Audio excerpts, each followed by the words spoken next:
Ya, Assalamualaikum warahmatullahi wabarakatuh. Kembali lagi di channel Pelajar Teknik. Nah, kali ini saya mau menjelaskan tentang materi paket tracer, yaitu troubleshoot default gateway issue. Nah, tujuannya adalah apa? Untuk mengetahui permasalahan pada default gateway, arah tujuan host yang ingin ke gateway atau mendapatkan akses internet seperti itu. Perlu kita ketahui juga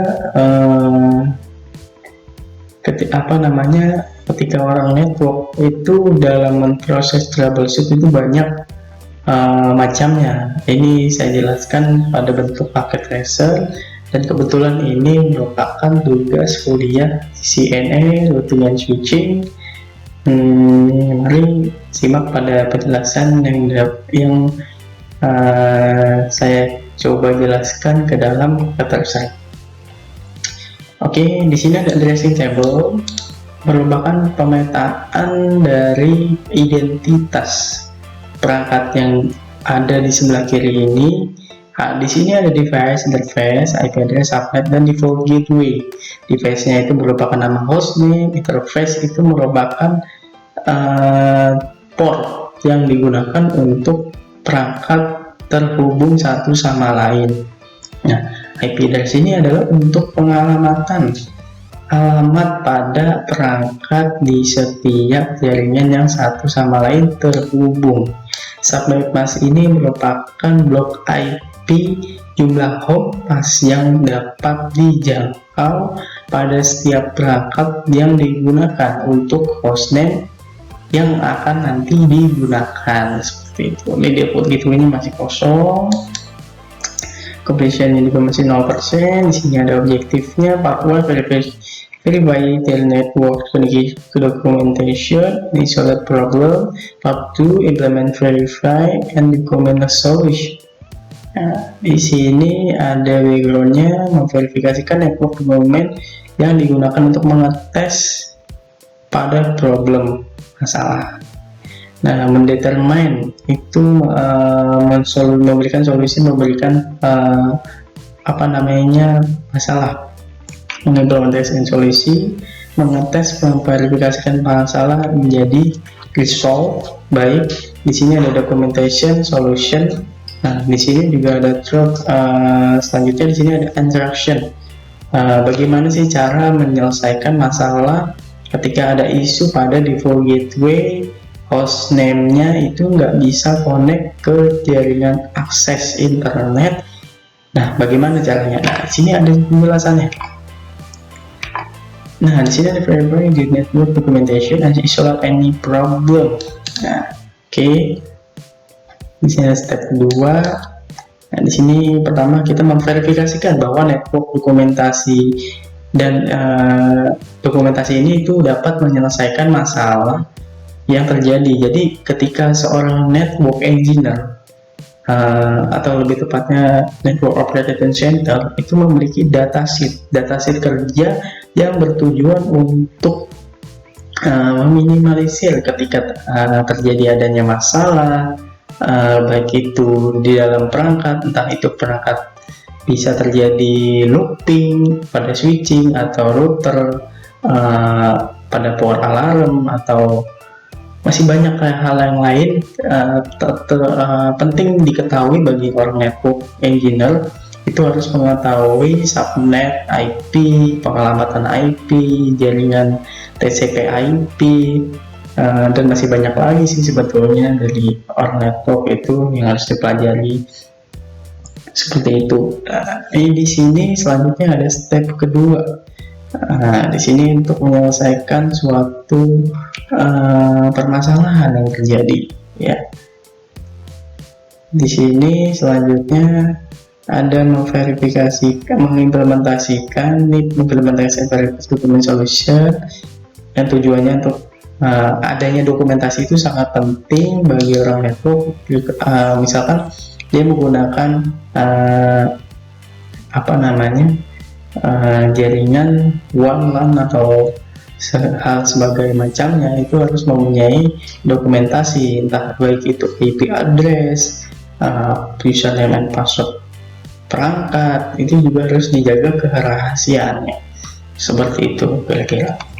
Nah, ini ada implementation solution, verification problem, verify the problem is now resolved. Nah, di sini coba kita implementasikan PC saat ini. Kita cek dulu beberapa device-nya dari IP addressing table yang ada di atas ini. Coba kita cocokkan apakah benar IP yang dimiliki perangkat ini itu sekian ke arah network gateway-nya sekian ya.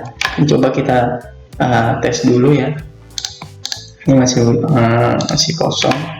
Coba kita ping ke sini. Di sini valid ya, terlihat valid. Validnya kenapa?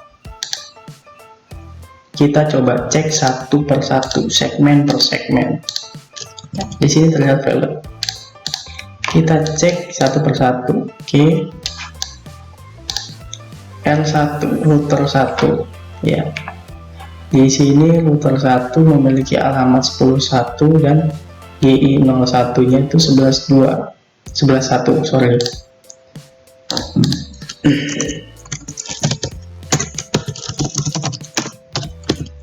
Show running interface gigabit. Sorry.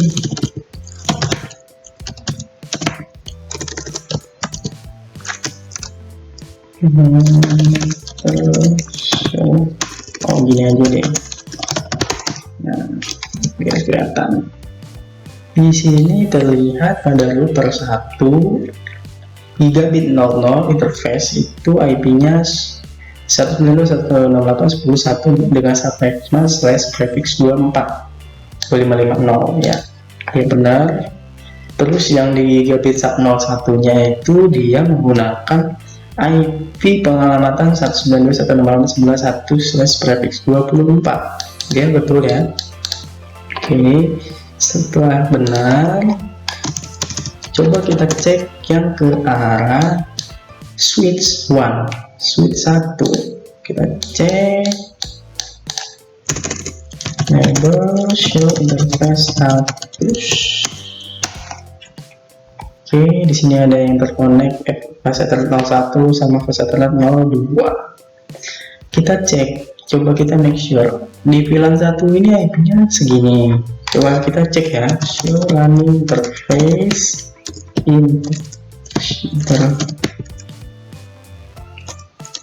show running VLAN. Nggak bisa, ini aja deh biar enak. VLAN 1 mana ya, nih dia VLAN 1. VLAN 1 itu IP-nya ternyata 192.168.10.2 dengan prefix 24 ya, betul. Tetapi coba kita cek, kita perhatikan lagi. Di sini tidak ada default gateway yang menuju ke arah router, iya, ke arah router. Jadi kita harus menambahkan default gateway pada switch ke arah router. Caranya bagaimana? IP default gateway kita arahkan ke 10.1 ke sini, ke port interface gigabit 00 192.168.10.1 ya. Ya, enter. Oke, sudah. Jika sudah di save, jangan lupa di write. Terus kita cek lagi segmen selanjutnya di switch 2 VLAN 1. Oke, ini switch 1 tadi ya. Sekarang kita cek switch 2. Show VLAN 1-nya ini berapa? VLAN 1-nya ini 11.2, default gateway-nya ada. Nah, tetapi interface yang terdapat pada VLAN 1 ini tidak ada IP address-nya. Jadi dia network ini bingung, switch 2 ini bingung mengalokasikan bahwa dirinya ini belum memiliki alamat. Ketika orang yang ibarat kata bertamu ke dalam suite 2 ini, dia tidak bisa mendestinasikan address ke arah tujuan selanjutnya. Nah, karena kenapa? Dia tidak memiliki alamat address. Itu permasalahannya di suite 2. Caranya bagaimana kita tambahkan? Kita tambahkan interface VLAN 1 IP address 192.168. Kita masukkan yang di suite 2 nya itu IP nya 11.2, prefixnya 124. Sudah. Jika sudah, di write, di save, jangan lupa. Kenapa sih penting banget buat nge-save konfigurasi? Iya, penting sekali. Kenapa? Karena kita tidak menjamin seorang network engineer itu tidak menjamin perangkatnya itu uptime-nya selalu baik, selalu mulus. Ada kalanya pasti ada trouble, entah itu di electrical. Yang paling domain itu ya di electrical. Rentan sekali gitu. Jadi kita ketika ada electrical nge-trip atau down itu, jadi perangkat yang kita sudah save itu aman, berarti sudah disimpan memorinya. Seperti itu, sama halnya dengan yang lain. Kalau ini kan dalam dunia jaringan, jadi ya modelnya sama aja, jadi harus perlu di save juga gitu untuk mengamankan, antisipasi lah. Selanjutnya di sini ada PC1. Kita cek PC1 benar nggak sih IP-nya berapa. Tadi kan nggak bisa di ping ya, IP PC1 1010. Nah, di sini terlihat ketidakcocokan pengalamatan IP. Di sini kan terlihat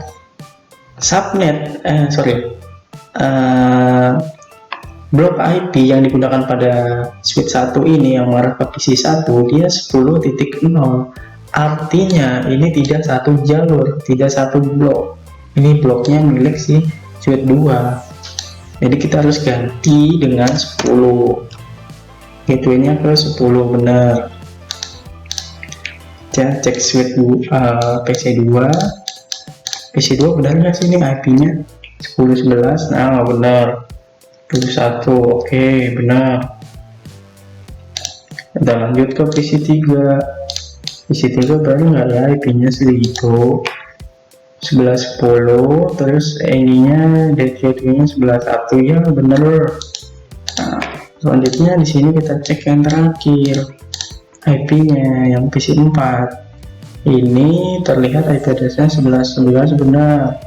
Nah, di sini ketidakcocokan, ketidakvalidan, default gateway-nya ngaco. Dia mengarahkan PC4 ini diarahkan ke default gateway-nya milik 1.1 ini punya siapa? Gitu loh, salah. Ini harusnya 11.1.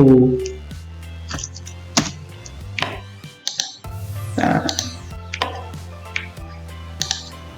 jadi apa ya, orang network juga harus teliti dalam hal ini, lihai, dan juga harus terbiasa dalam menangani kasus-kasus yang berada di jaringan gitu. Coba kita ping tes, ping ini valid ya.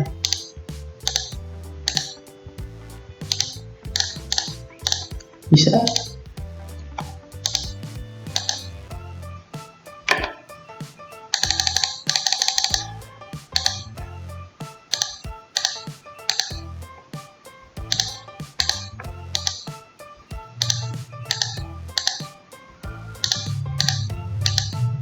Ya, successful semua.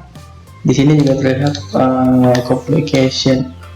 complicationnya sudah 100. Kira-kira begitu cara menangani troubleshoot pada default gateway yang terdapat problem, isu, masalah.